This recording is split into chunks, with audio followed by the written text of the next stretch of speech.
नमस्कार, आप देख रहे हैं यूपी लाइव न्यूज और मैं हूं आपके साथ मानवी ठाकुर। शुरुआत करते हैं आज की खास खबरों से। कहा जाता है कि जब राजा ही तानाशाह हो जाए तो राज्य की जनता गुलाम हो जाती है या विद्रोह पर उतारू हो जाती है। ऐसा ही एक वाक्य हुआ है जनपद देवरिया के सलेमपुर तहसील में। तहसीलदार शैलेंद्र कुमार ने अपने अधीनस्थ लेखपाल को अपशब्दों का प्रयोग कर अपमानित किया है। हालांकि सूत्र ये बताते हैं कि ये कोई पहली घटना नहीं है, अक्सर ऐसा होता है लेकिन कोई विरोध करने की हिम्मत नहीं करता। पर आज तो हद ही पार हो गई जब चुनाव की तैयारियों की जानकारी लेते हुए तहसीलदार शैलेंद्र कुमार ने अपने कर्मचारी अशोक कुमार को अपशब्द कहते हुए अपमानित किया। इसकी सूचना पीड़ित व्यक्ति ने अपने संघ के अध्यक्ष श्री पांडे जी को दी तो अध्यक्ष जी ने इस घटना को गंभीरता से लेते हुए पीड़ित लेखपाल को न्याय दिलाने के लिए सभी लेखपालों के साथ तहसीलदार सलेमपुर के खिलाफ उनके कार्यालय के सामने बरामदे में ही धरने पर बैठ गए और नारेबाजी करने लगे। संघ के अध्यक्ष ने बताया कि तहसीलदार किसी को भी अपशब्द कह देते हैं, इसीलिए हम धरना प्रदर्शन करते हुए एसडीएम को कार्यवाही हेतु ज्ञापन देंगे और जब तक कार्यवाही नहीं होती तब तक हम अपने साथियों के साथ धरना स्थल पर जमे रहेंगे। उत्तर प्रदेश लेखपाल संघ के महाधिवेशन में लखनऊ में भाग ले रहा था। द्विवार्षिक चुनाव चल रहा था।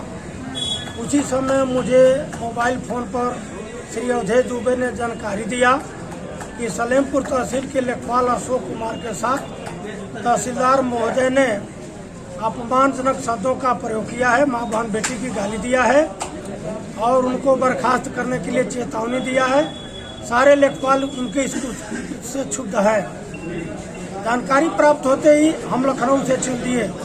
आज 10 बजे तहसील मुख्यालय पर संपूर्ण लेखपाल उस घटना से क्षुब्ध होकर के धरना स्थल पर आपातकालिक बैठक करते हुए निर्णय ले लिए कि अगर तहसीलदार साहब क्षमा याचना नहीं मांग करते हैं और उनका स्थानांतरण तहसील से बाहर नहीं कराया जाता है तो हम लेखपाल सरकारी कार्य का बहिष्कार करते हुए धरना पर उनके कार्यालय के सामने बैठेंगे। लेखपाल धरना स्थल बैठ गए। इसकी जानकारी उप जिलाधिकारी महोदय जॉइंट मजिस्ट्रेट को हुई और सीआरओ साहब को हो गई तो उन लोगों ने हमारे प्रतिनिधिमंडल को बुलाया।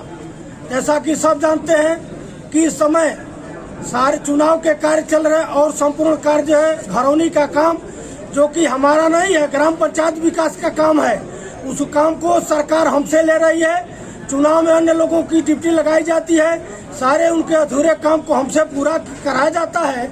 इतना वर्कलोड हमारे पर और हमारे अधिकारी लोगों पर भी है। तहसीलदार साहब ने स्वीकार किया है कि काम के अधिकता के चलते मैं बहुत तनाव में था। तनाव के चलते मुझसे कुछ त्रुटि हो गई है। हम उसके लिए लेखपालों से आते ही उन्होंने सारी कहा था कि हम उस गलती के लिए जो हो गई है, मानवीय भूल बस हो गई है, हम उसे क्षमा याचना करते हैं। आप जो है चुनाव का कार्य चल रहा है इसलिए हमारा सहयोग करिए। मैडम ने कहा है कि हम हर तरह से लेखपालों का सहयोग करते हैं, करती हूं और करती रहूंगी। आप लोग हमारा सहयोग करें। धरना देने के बाद तहसीलदार का ट्रांसफर नहीं होता तो आप लोग क्या करेंगे? बिल्कुल धरना जारी रखेंगे। आप बताइए कि इस समय अधिसूचना जारी हुआ है। अधिसूचना के अंत हमने अपना संदेश भिजवाना था। हमारा रहेगा मांग की जो है, चूंकि हम काम नहीं कर पाएंगे लेकिन एक विधि सम्मत अड़चन के कारण तत्काल में उनका स्थानांतरण हो सकता है बिना चुनाव आयोग के परमिशन के। इसलिए हमारी मांग में वह है, वह ख्याल में रहेगा और समय आते ही जो है उस मांग को भी पूरी करा लिया जाएगा। अपना परिचय बता दीजिए। चंद्रभूषण पांडे।